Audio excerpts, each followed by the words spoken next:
Hi friends, విశాఖ్ Shantipriya జంటగా నటించిన movie ధర్మిణి ఇప్పుడే చూసి రావడం జరిగింది.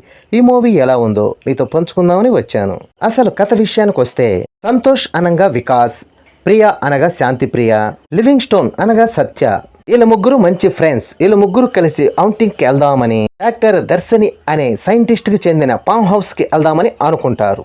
ప్రియ అన్ని రూములు చూస్తుంటే అనుకోకుండా ఒక రూములో ఓపెన్ సెన్సార్ దొరుకుతుంది.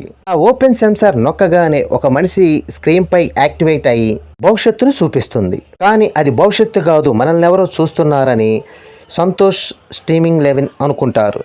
స్క్రీన్ పై చూసింది నెక్స్ట్ డే తమ లైఫ్ లో జరుగుతుంది. భవిష్యత్తు చూపించే యంత్రమని అర్థమవుతుంది. ఎప్పుడైతే మిషన్ యాక్టివేట్ అవుతుందో ప్రతిరోజు అదే టైంకి జరిగేది చూపిస్తూ ఉంటుంది. లోపలికెళ్లిన డాక్టర్ దర్శిని ఇంకా రాకపోవడంతో అంత లెక్క వెతుకుతుంటే ఫామ్ హౌస్ లో దర్శిని శవం కనపడుతుంది. అదే సమయంలో పోలీసు తన చెల్లెలు కనపడటం లేదని వస్తాడు.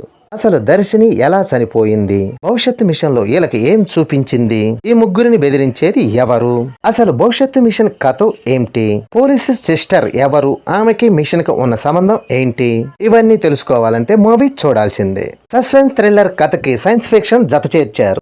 భవిష్యత్తు చూపించే యంత్రం అంటూ కథపై ఆసక్తి కలిగించారు. కథనం మాత్రం కొంచెం సాగదీతగా ఉంటుంది. సైన్స్ ఫిక్షన్ కథతో పాటు ప్రియా ఆకాశాల మధ్య ప్రేమ కథ కూడా ఉంటుంది. ఇంటర్వ్యూలకి ముగ్గురు ఫ్రెండ్స్ లో ఎవరినో ఒకరిని పంపబోతున్నట్టు ట్విస్ట్తో సెకండ్ హాఫ్ పై ఆసక్తి వచ్చేలా చేశారు. ఇక సెకండ్ హాఫ్ లో అసలు ఏం జరుగుతుంది, ఒక్కొక్క ట్విస్ట్ రివీల్ చేసుకుంటూ వెళ్లారు.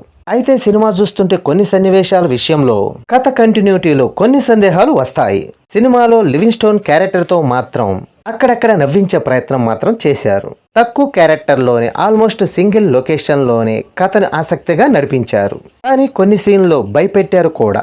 ఇక నటీనటుల పర్ఫార్మెన్స్, సినిమాలో అందరూ కొత్త వాళ్లే నటించారు. చెప్పుకోదగ్గ స్టార్ క్యాస్ట్ అయితే లేరు. వికాస్ శాంతిప్రియ జంట మెప్పించారని చెప్పాలి. లివింగ్ స్టోన్ మాత్రం ఫుల్ కామెడీతో నవ్వించాడు. ఇక మిగిలిన పాత్రలు వాళ్ళ పాత్రలకు వాళ్ళు న్యాయం చేశారు. ఇక సాంకేతిక విభాగానికి వస్తే సినిమాటోగ్రఫీ, విజువల్స్ ఇంకొంచెం బెటర్ గా ఉంటే ఇంకా బాగుండేది.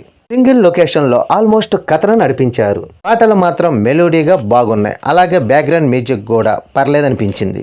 దర్శకుడు ప్రదీప్ అల్లూరి మొదటి సినిమాతోనే పర్లేదనిపించాడు. చిన్న సినిమా కావడంతో లిమిటెడ్ బడ్జెట్ తో మంచి అవుట్పుట్టే ఇచ్చారు.